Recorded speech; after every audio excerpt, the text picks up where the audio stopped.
and thank you all for being here today.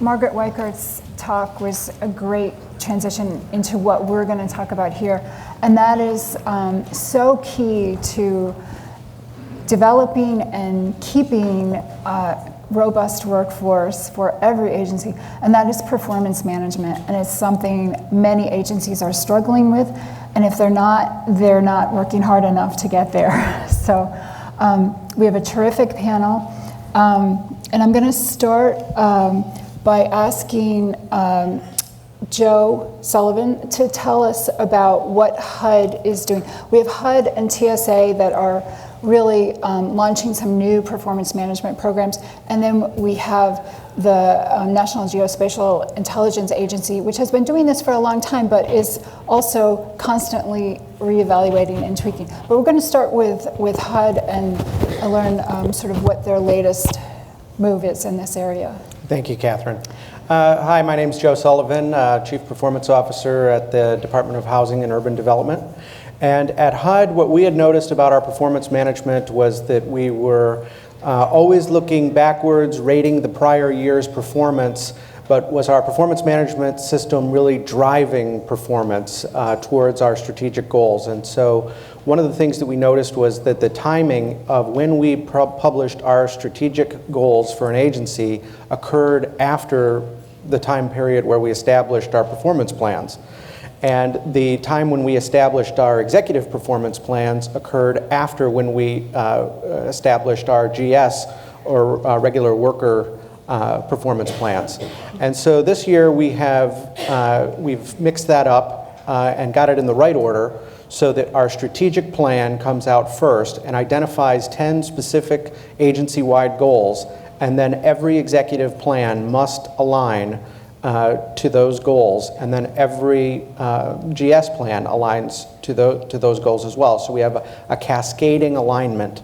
And the way that we do it, for instance, is one of our goals is to reduce the amount of lead that is in public housing units. And so that is a strategic goal that we published. And then when executives are forming their plans, those executives that are in the world of lead abatement must include that in their plan. And then when we go into our automated performance management system to establish our GS plans, there's a drop-down menu, and there's 10 specific choices, and one of those would be to reduce lead. That way we know that every plan is aligned specifically to our goals, and that we don't have anyone in the agency who's pursuing year-long goals that are not related to those top priority things that we have. That's a great summary, and I love that example of lead abatement. I mean, we can get our minds around that one. So Kimberly, tell us what's going on at TSA. So let me set the scene just a little bit. So most of you know TSA is a very young agency, stood up after 9/11. And we were created by ATSA, the Aviation Transportation Security Act, that exempted us from Title V. So that gave us the option to build a performance management, a human capital program, very different from the rest of the government. However, we took the tried and sure road and followed, in some ways, a lot of what the rest of government had done. But there has been a recommendation from the GAO, we recently had a blue ribbon panel, that we rethink that and that we use our flexibilities and that we take those flexibilities on. So at TSA, we have 60,000 employees. 45,000 of those employees are the people that you meet and greet you when you visit an airport, our TSO officers. Our officers are critical to carrying out the mission, which is secure the nation's transportation modes. Many of them do the same job, and we would rate them, spend a lot of time for the employee doing a summary of how they did their job, and the supervisor, just to come out with, most people were a 4 or a 5, or an exceeded expectations or an achieved excellence. And so a lot of time and energy put into that, and we said, yes, I think that's what every passenger wants, someone who is passing Our mission isn't one where someone who cannot do the job can continue. We either have to be in remediation or removal if they cannot do the job. So we, number one, move to a pass-fail system, because the time and energy that we were putting into the end of the year write-ups could be better used in different ways. And so we're moving to pass-fail, that's the first thing, and to much more frequent feedback. So our officers, if they meet certain prerequisites, will be eligible quarterly, and it can be more than quarterly. We leave that to the local airport where there's a federal security director, but at minimum quarterly, they are eligible for an award. And we then created a concept of a model officer. And the model officer is our top 5%, give or take a few percentages, but the top 5%. And they can get monetary awards or non-monetary. And for those people who get monetary or non-monetary, they then become eligible, another prerequisite, for end-of-year pay increases that are larger than the general workforce. So we just tried to say, okay, we need to move from, we do a lot of things to test and train our employees, and we have a mission that everybody has to be at a certain standard, and the energy that we were spending giving that end-of-year feedback once a year wasn't really giving us much gain, and it wasn't really incentivizing the top performers to be the top performers. So we moved to pass-fail, very well received by the workforce. We've gone out and communicated that, and so now we're moving into what is a model officer and making sure they understand what that looks like and what they can do to be in that pool. And we also have job coaches. I'll talk about that maybe a little bit later. So that is sort of the shift. Of course, the rest of the workforce is saying, what about us? And it's still under consideration. But 45,000 of the 60,000 will be in the pass-fail mode. Yeah, that's really it's unique. Going to be really interesting to see how that plays out, and I think we can all agree we want all of them to pass. Yes. Yes. So Stephanie, tell us about NGA. Yeah. And What's a nice progression is I'm at NGA, National Geospatial-Intelligence Agency, and little scene setter for this is we're a combat support agency, so we're part of DOD, the USDI, and in the intelligence world, but we're also members of the intelligence community. So we're also members with NSA, CIA, NGA, NRO, National Reconnaissance Office. So those are the big players in the intelligence community. So what's unique about us is in 1998, we went to pay per performance. So we were one of the organizations that was allowed to go to pay per performance. Simply said, pay per performance is taking the GS system, put it on a banded system, and that means, in fact, what you're getting every single year at the end of your performance appraisal system, your performance assessment, is you're getting a salary increase and a possible bonus. So it's both of those things. And that's done at the end of your performance period. What that also means is in the course of your career, you're in the banded system, we have 5 bands. It means that likely you're going to only get 2, potentially 3 promotions in a career. And so that's a big change. That started in 1998. So I'm going to key off what other folks are doing in the community. So we have NSA and we have CIA that's gone to the meets expectation or doesn't meet expectation. And we're awaiting the completion of their pilots for us to possibly go to a similar type situation. But we're Title 10 and we're already on DSIPs. So we have the traditional, I don't need to go through it, the traditional performance appraisal process and performance management process. But what we're doing now is focusing on 2 things. We focus on the awards, ensuring that folks at the end get the right salary increase and the right bonus. And guess what? Very consistent with what everybody else is doing. We're walking away from the one-time bonus. We're going to quarterly awards, and we also have on-the-spot awards.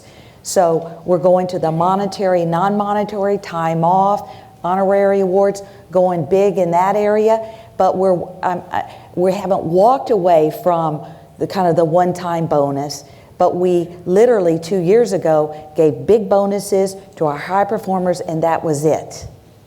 We're walking away from that and trying to give lots of bonuses to our top performers throughout the year.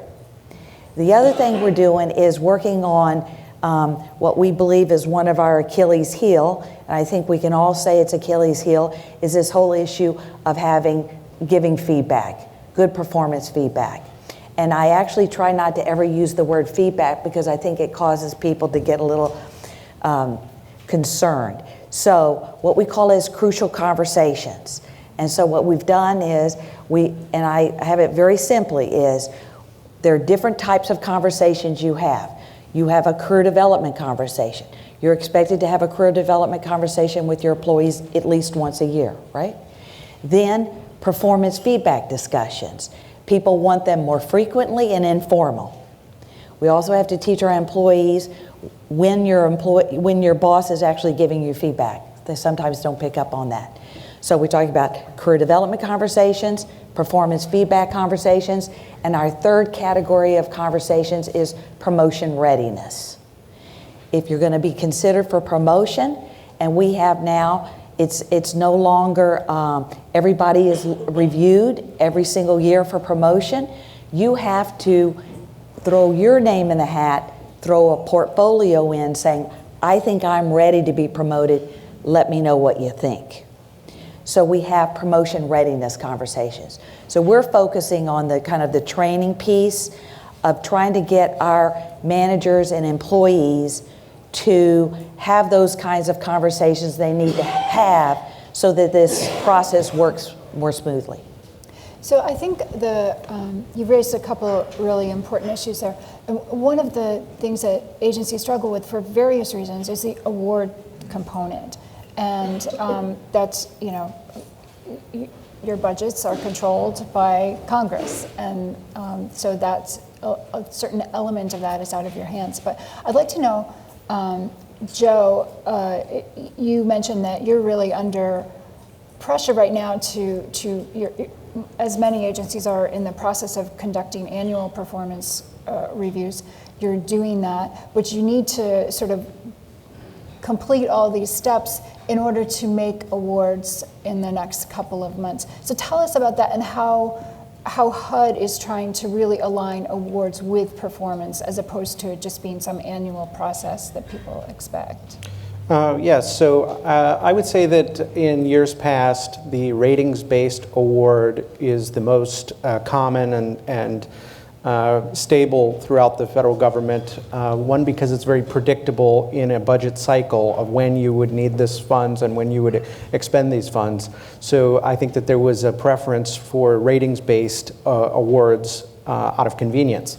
But for the actual employee, sometimes that's significantly divorced in time from the time that they actually did some sort of outstanding work from the time that they received the compensation for it. So what we at HUD do is we do a hybrid of ratings-based awards and individual contribution and team contribution awards that are performance-based but not ratings-based. So they come throughout the year. It's a little bit more difficult to manage that with your budget projections, but I think it's worth it because when an employee knows that they have their big year annual goals that they're working on for the entire year, if they perform very well at it, they can expect a ratings-based award for that. But they also know that if it's something comes up that was perhaps not part of that annual plan because it wasn't something that was envisioned at the time that that plan was established, which are sometimes some of the most important things someone might have to work on, is something that's unexpected. So when they have something come up, we can compensate them both as individuals and as parts of teams, And I think that we make sure in our budget projections that we include a sufficient amount for non-ratings-based performance awards, because they do tend to have a very immediate effect on driving performance. Right, and morale. Absolutely. Engagement, which is key. I think performance management and engagement are completely intertwined, and the awards has a lot to do with it. We do usually hear that it's not about the money and that people prefer various manners of reward and recognition besides money, but you know, nothing says thank you like cash to some people. I think that the people who say it's not about the money tend to be people who already have a lot of it. So Kimberly, TSA is going to a quarterly awards program. Tell us how that's going to work. And also, I'm curious as to how you got funding for this. So we're working right now with the money that we already have. We like to expand it. I think what we have been doing is sort of that peanut butter spread. Like I said, most of the officer workforce was at 4 or 5, and so there were just minor distinctions in what their award payout was. And so what we're really doing is skimming a little bit off to focus on the high performers. What we realized, because we did many focus groups with employees, with our security directors, with various advisory groups, almost every airport had put in place some sort of award and recognition program. Some of it was non-monetary, and some of it was your typical time off award or special act award, and so they were already doing a lot. So what we basically said, let's use all those best practices, and let's give feedback more often, and let's reward performers. So 1 quarter, someone may be in a pool to get more money. The next quarter, they may not be. But all of it is going to be baked in over the year. More frequent feedback, more frequent reward, and so our employees can tie it to them doing a good job, which we think is critical, and doing it over, above, and beyond. We looked at what we could reward. Like I said, you know, all of us who fly want all of our people who are on the front lines to be in the pass category. So how do you distinguish yourself? Well, we have good catches. We have people bring things to the checkpoint. The stories are unbelievable, and we have people who catch them. And so, okay, that's one. We test our own employees. We have a system where the person who's on the X-ray, we feed in threat items to test whether they can catch it.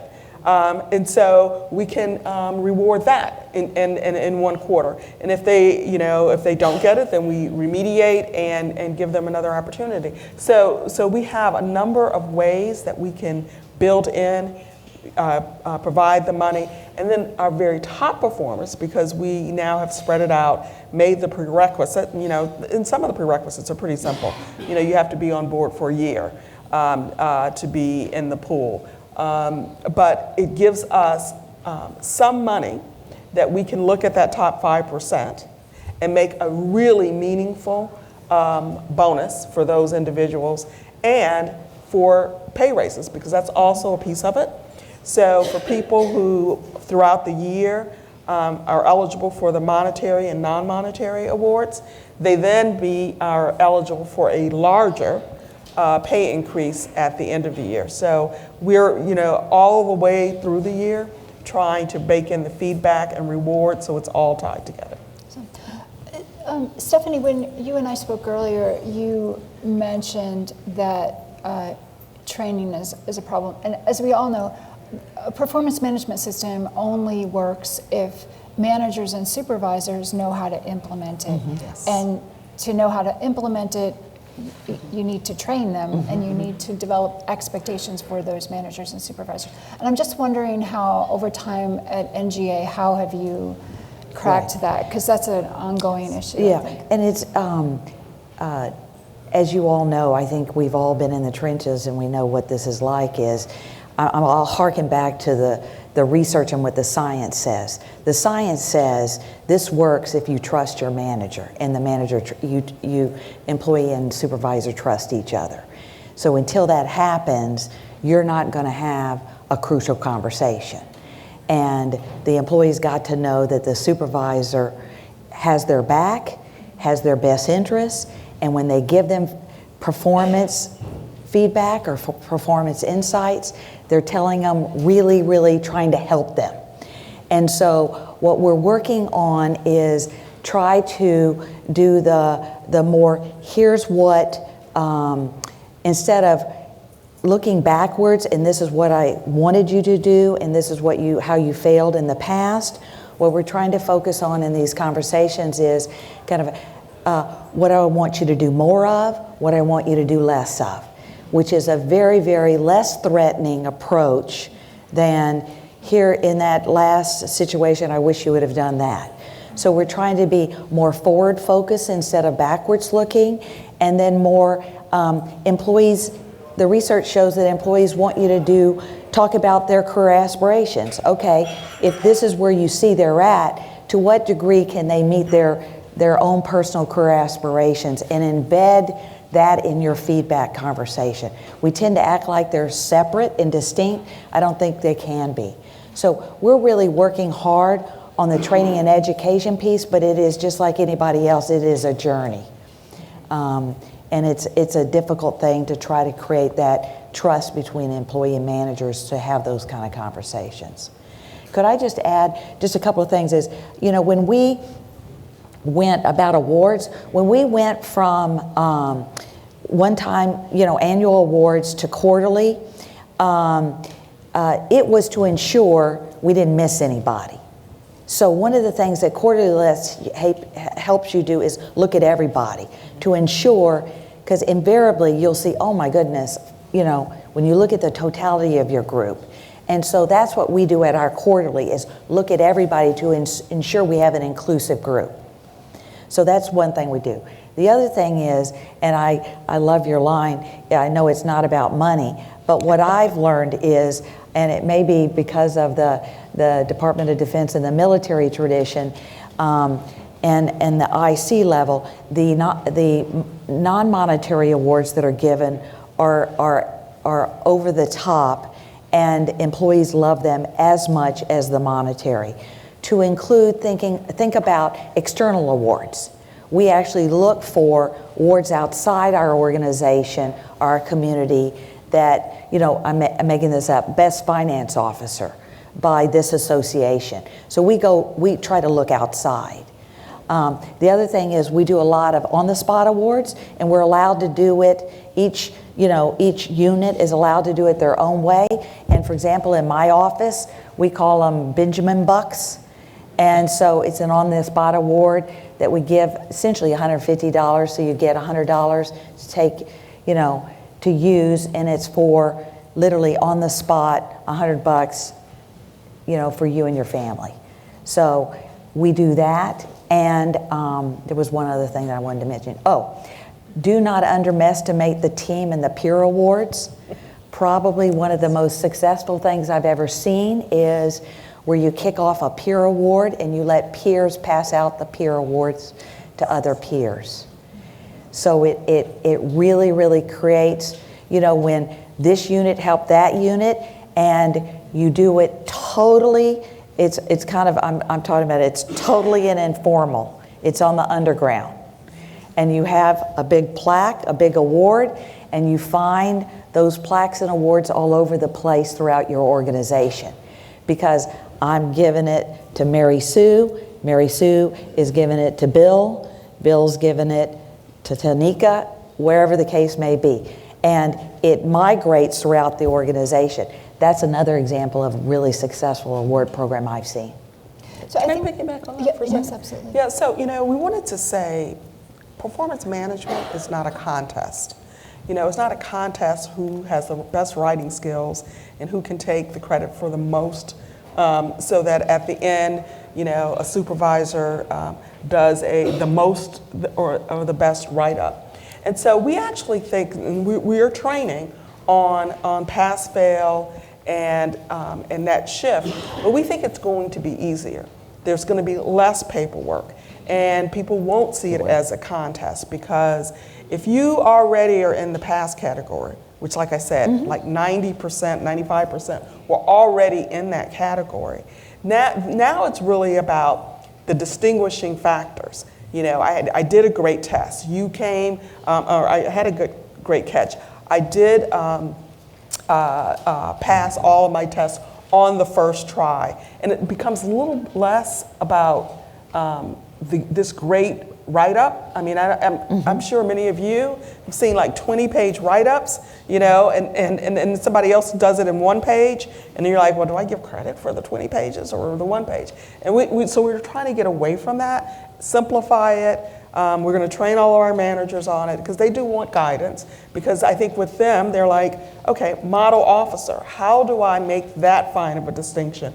Who's the top 5%? I think most people who manage people know who their top 5% are. They're the people who, if they told you they were leaving, you would have had a very, very bad day. You know, you kind of know who that top 5% is, and so we're trying to move the entire organization there.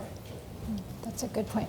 I'm going to give Joe an opportunity to talk about the training issue, but we're also going to take a couple questions from the audience, so if you have one, get ready. But Joe, how have you trained and ensured that your managers and supervisors are equipped to implement this?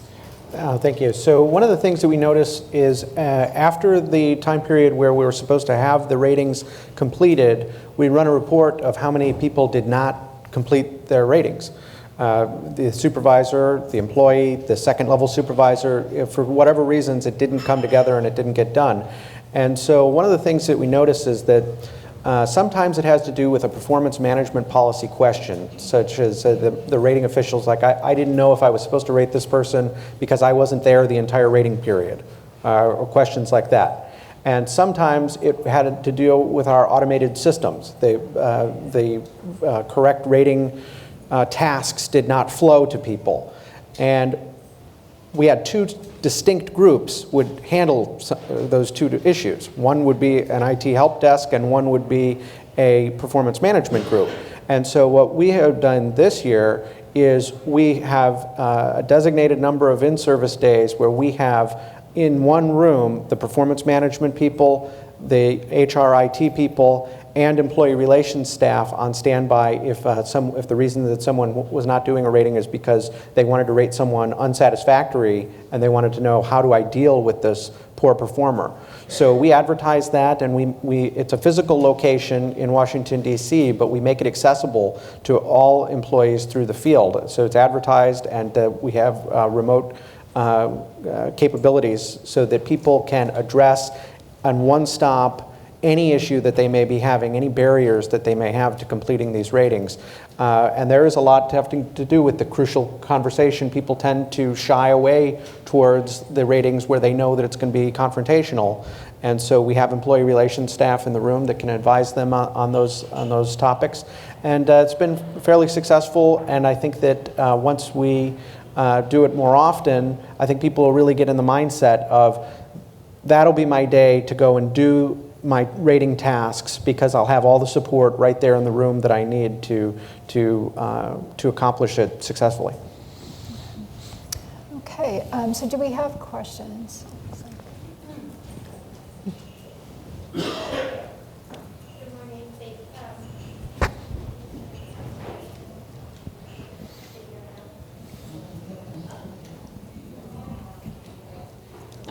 Okay, thank you. Good morning. My name is Jessica Ryan from the National Institutes of Health. Thank you, panel. My question is for Stephanie. Can you tell us a little bit more about the Crucial Conversations training? Is that a training module online? Is it an in-person summit, or are they videos? If you could tell us more about those trainings. Right. We have little slick sheets, which are just one-pagers that say what we're talking about. So we have, and that's online as well as hard copy. And then we have one-day training. Thank you very much. And we use a third-party contractor to do Crucial Conversation training. We've had it for a number of years. It's been pretty successful. Yeah, we also do a third party, but we have some people certified to do Crucial Conversations training within the organization. And we are talking about the crucial conversations in kind of the three buckets. Career development conversations, performance feedback conversations, and promotion readiness conversations. Hi, Stephanie. I'm Crystal Johnson with the VA. I didn't catch when you were explaining the external awards. Can you reiterate that for me? Sure. All I mean is we try to go outside our organizational structure to look at the societies and organizations that represent the occupations we have at NGA and bring in those kinds of awards to submit our folks for those external awards. Does that make sense? So think, what I'm saying is, think beyond the boundaries of your organization, because we have such good people. Sometimes getting that external recognition actually helps you in, like, for example, HR. When my HR officers get external recognition, it means more sometimes inside the organization than any internal award we give. Does that make sense? Yeah, you'll find those are fairly common in IT communities. There's some non-governmental organization giving away an IT award almost every week. Yeah. So if you look for those are easier to find. Some fields and professions, communities don't recognize themselves quite as bit, but if you look, you can find it for most kinds of work. I would also like to put a plug in for the Theodore Roosevelt Leadership Awards that Government Executive launched this year. It's an annual program to recognize a really exemplary leadership across government and across functions. So please do keep that in mind, and if you want to contact me afterwards, I'll share information with you about that. Great. Any more questions?